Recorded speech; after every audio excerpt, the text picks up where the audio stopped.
Hi, and welcome to Life is Good Today. Well, here I am in Florida, and it's almost New Year's, so I'm sure all of you will be making your New Year's resolutions, the things that you say you're going to do, but how does that typically work? That's the question you want to ask yourself.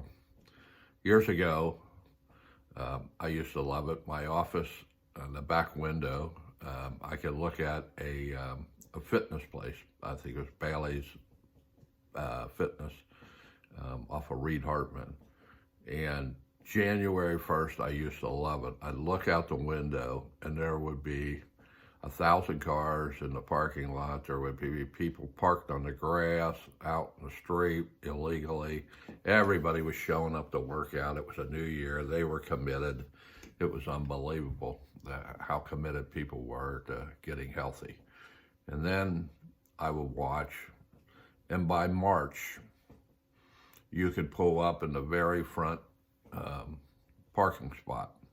There was nobody there.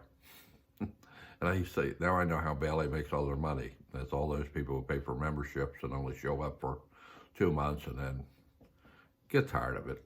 And I understand. I worked out for a few years, and I understand it's tough to keep those kind of commitments, but that's exactly what they are.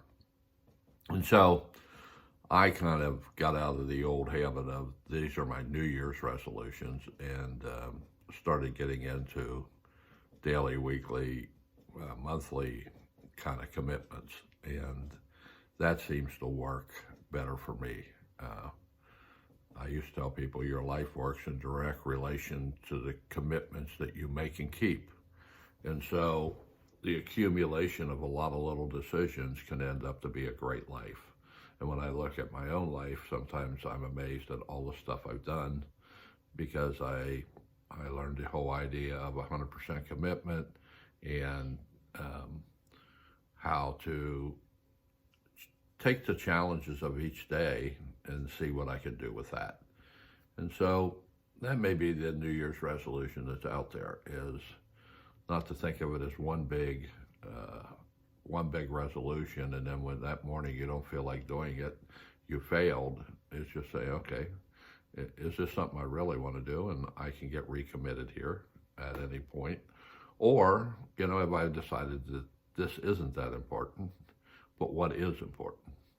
And so, that's one of the things I do is sometimes I get afraid. It's like, not so much of the change, but will I have the commitment to do it? Do I have the energy to do all that? Is that going to get too cumbersome? And that's all the questions I ask myself, and then I tend to procrastinate.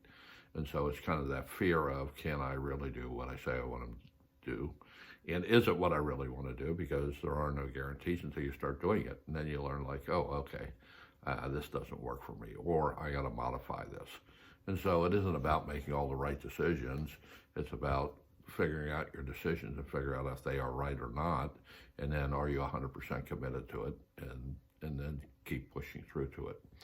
So that's what I'll be doing this year. I'm committed to making this Chico book I'm writing work, but it's a much, much bigger vision. I would like to change the way